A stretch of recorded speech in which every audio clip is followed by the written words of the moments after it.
Hola a todos, bienvenidos a Guerra, Deuda y Nosotras Tomando Té, un podcast donde hablamos de guerra, poder y nación, y al igual donde desenterramos los misterios de la política y la historia de nuestro continente y el de nuestros vecinos. Soy Josefina y tengo el agrado de dar la bienvenida al día de hoy. Y junto a mí tengo a mis compañeras y amigas. Martina, comienza contigo.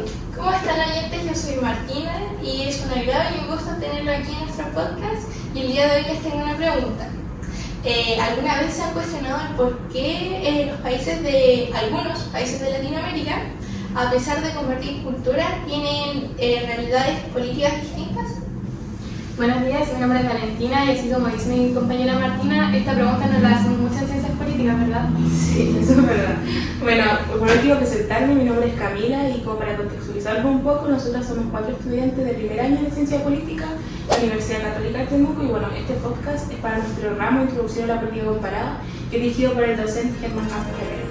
Y bueno, en este podcast les traemos un libro que sinceramente nos hizo repensar mucho la estructura del Estado latinoamericano y este se trata de Loande, del actor Miguel Ángel Centeno.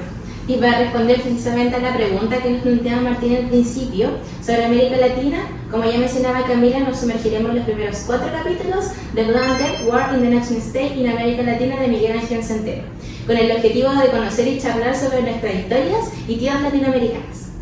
Así como lo mencionas, Jorge, el autor detrás de esta obra es Miguel Ángel Centeno, un sociólogo que nació el 18 de julio de 1957, que actualmente enseña en la Universidad de Princeton, una gran universidad, ¿no? Pero no solo nos quedamos con eso. Centeno es conocido por su investigación en la política comparada, en la sociología histórica y en el estudio del desarrollo de los estados. Sus investigaciones dan amplias perspectivas sobre las relaciones entre los conflictos, el desarrollo y la formación de las distintas naciones en el mundo. Y en el libro que abordaremos hoy no es una excepción a esto. Así que los invito a que se vayan preparando un té, un café. Nosotros aquí ya tenemos en nuestras manos para ver nuestro podcast porque este tema la verdad es que promete.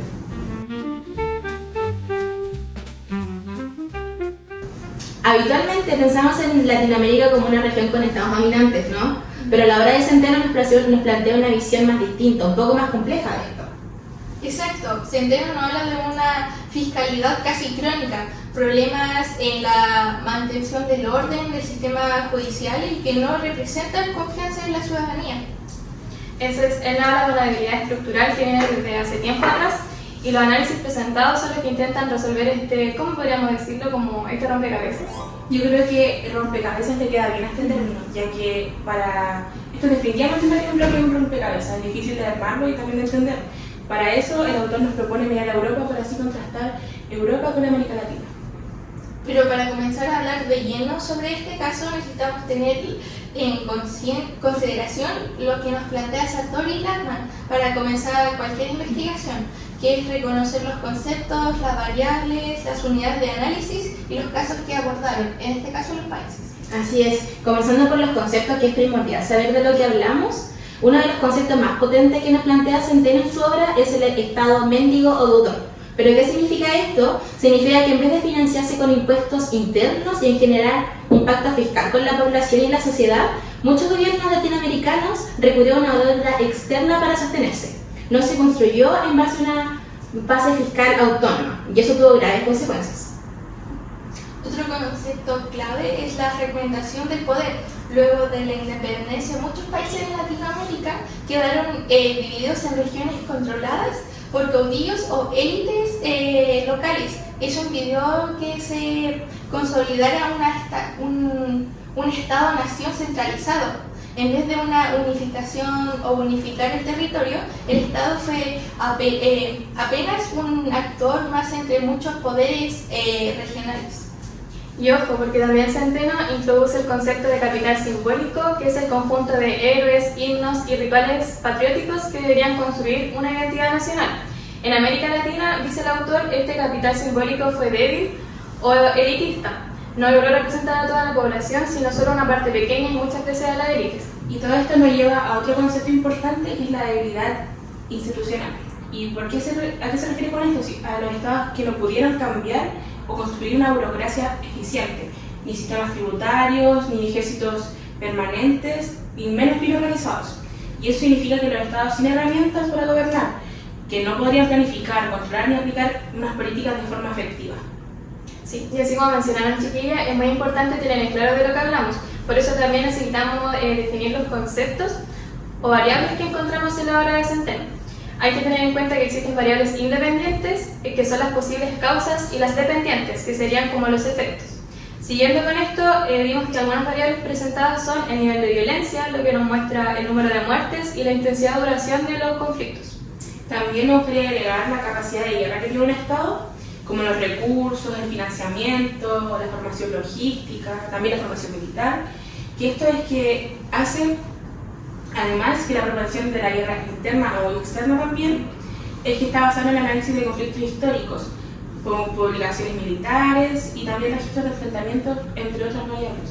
Y al igual que las variables, es importante tener en consideración las unidades de análisis, que definen dónde sacamos la información, que en esta instancia las vemos reflejadas en la estructura política estatal y su capacidad para controlar y gestionar los conflictos, además de la institucionalidad social y económica relacionada con la violencia y el conflicto, y de igual manera en la sociedad y el territorio, los escenarios de conflictos tanto internos como externos. Excelente análisis, pero nos falta algo crucial para seguir avanzando, los casos en que el caso de los países abordados, como encontramos a Paraguay, Bolivia, Argentina, el mismo Chile, México, Ecuador, Colombia, Cuba, Nicaragua, entre otros, que como ya adelantamos al principio, son países de Latinoamérica. Y siguiendo la temática del libro, tenemos que considerar algunos conflictos como la guerra del Paraguay, la Revolución Mexicana, la guerra del Chaco, entre otras guerras civiles y levantamientos internos. Y esta clasificación nos facilita muchísimo más nuestro análisis, para así comenzar a hablar del texto. Como ya mencionamos un poco al inicio, en Europa la guerra constante y que resultó carísima para los involucrados fue un motor principal para centralizar el poder, sacar dinero, entre otras cosas.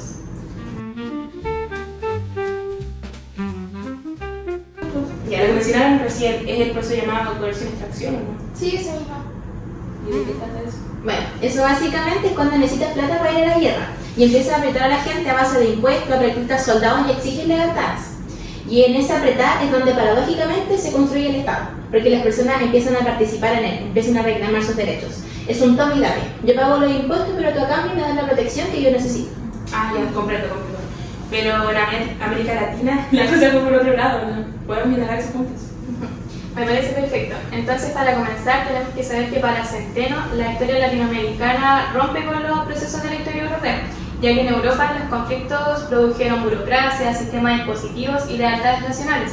Y aquí en América Latina el resultado fue fragmentación, informalidad e incluso endeudamiento. Y eso tiene bastante sentido, la verdad, porque si nos ponemos a pensar en las dependencias que tienen los países vecinos de la región latinoamericana, nos damos cuenta que somos bastante distintos a Europa. De hecho, es un aspecto clave del libro que precisamente es el contexto entre conflicto y financiamiento, que Centeno indica que, a diferencia de Europa, que en donde estos buscaban la necesidad de esta lucha que llevó a los estados a estructurarse y de manera más eficiente y aparte de esto recolectar más. En cambio, aquí en Latinoamérica los gobiernos esquivaban o mantenían estos enfrentamientos alejados y solicitaban préstamos, estos los externos. Claro, o sea, en lugar de desarrollar sistemas fiscales inclusivos, ellos decían endeudarse. Y claro, esto puede ser conveniente para las élites, pero no así para el pueblo. Porque eso significa que el sacrificio del pueblo nunca fue necesario para ganar una guerra. No existió nunca un estilo de contrato social como el de la región europea en realidad. No existió esto en Latinoamérica. Y eso es lo que nos dice el autor.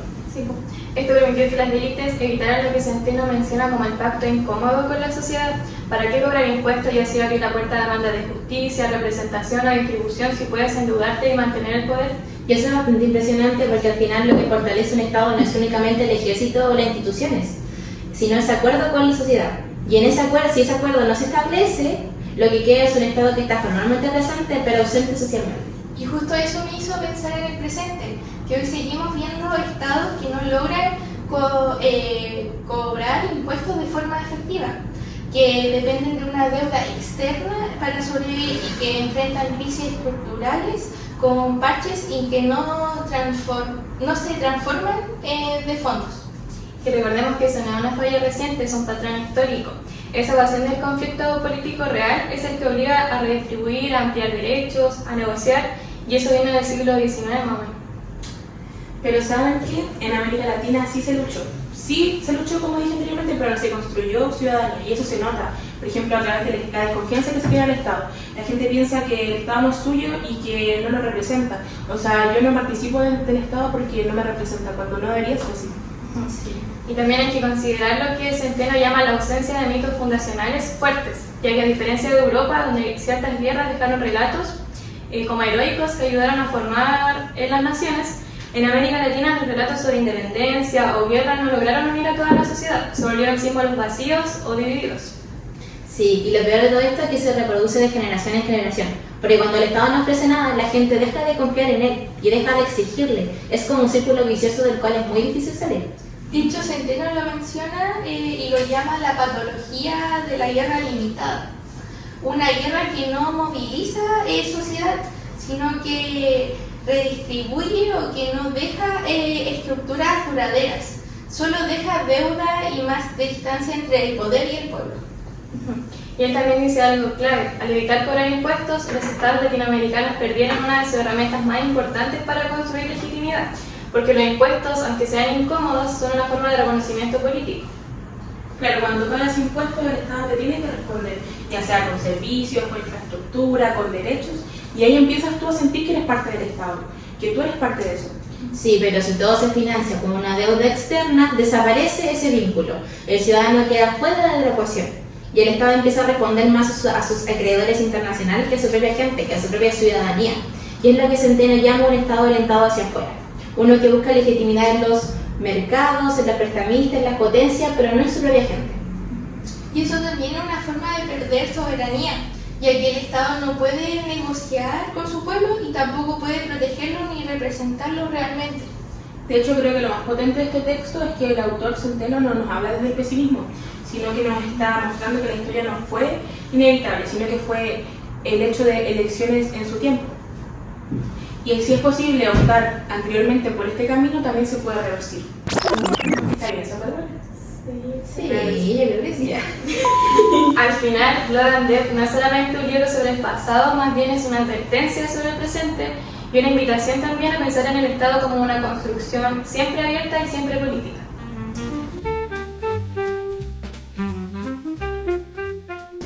¿Saben? Mientras preparamos este podcast, yo no podía dejar de pensar en que incluso las guerras más importantes de América Latina, como por ejemplo la guerra del Pacífico, que es muy importante para nosotros, el pueblo Cachacón, y Lucas, no teníamos peleado, no dejaron los resultados que se esperaban. ¿Con qué me refiero a eso? Que generalmente estas guerras buscan, no se espera, que podamos así como construir un Estado más unido, pero no es así. Muchas veces esto de dejar el Estado mucho más frágil de lo que estaba. Claro, y Centeno es súper claro en eso. Él nos explica y nos muestra que la guerra en América Latina no fue integradora ni constructora de la ciudadanía, sino que muchas veces, al contrario de esto, generó más fragmentación y más desigualdad de por sí de la que ya había. Y eso se relaciona con lo que vimos con Sartori, ¿se acuerdan? Insiste que en la ciencia política necesitamos precisión conceptual y que Centeno, aunque no lo diga directamente en su texto, hace esto que nos obliga a repensar que entendemos por Estado en nuestro contexto y no aplicar categorías europeas como si fueran universales. Exactamente, por eso también Landman es útil para analizar este texto. Centeno trabaja con conceptos, variables y unidades de análisis de forma muy cuidadosa. Por ejemplo, una variable clave es la violencia, tanto por su intensidad como por su duración. Otras son el financiamiento estatal, la organización militar y la relación entre el Estado y la sociedad. Claro, y estas unidades de análisis son tanto estructurales como sociales.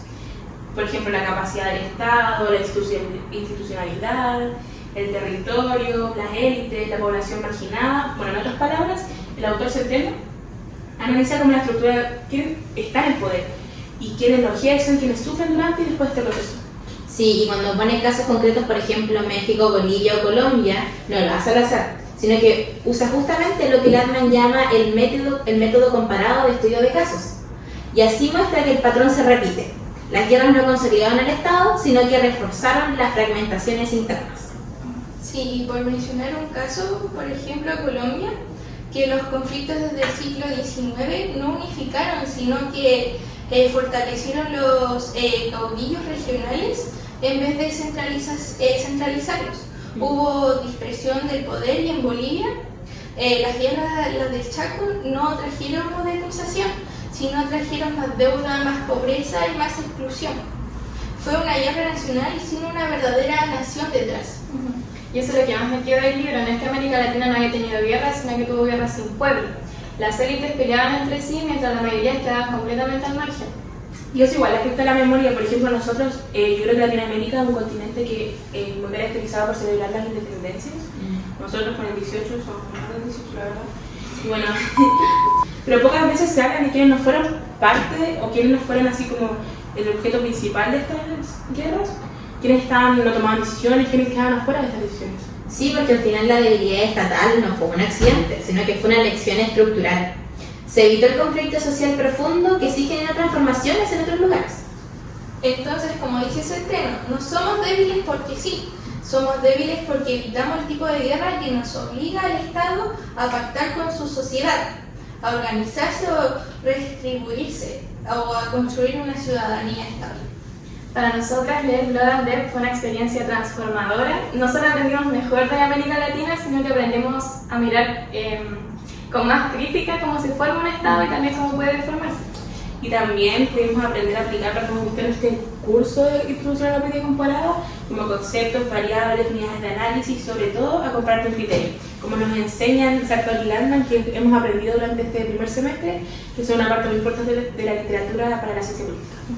Y ya que la política comparada no se centra solamente en países, sino también en ideas, conceptos y patrones. Comparar no es copiar modelos europeos, sino entender por qué nos hace distintos y por qué eso es importante. Sí. Así que gracias por acompañarnos en este viaje por Blood and Death. Esperamos que este capítulo le haya dejado nuevas preguntas, nuevas perspectivas y ojalá más miradas. Así que esto fue Guerra, Deuda y nosotras tomando té. Ojalá vernos pronto. A mí me gustó mucho hacer este trabajo con ustedes. Y bueno, si cualquier duda o cualquier pregunta, tienen nuestro correo. guerradeuda.podcast.com. Y bueno, no duden en seguirnos y darle like a nuestros videos. Chao.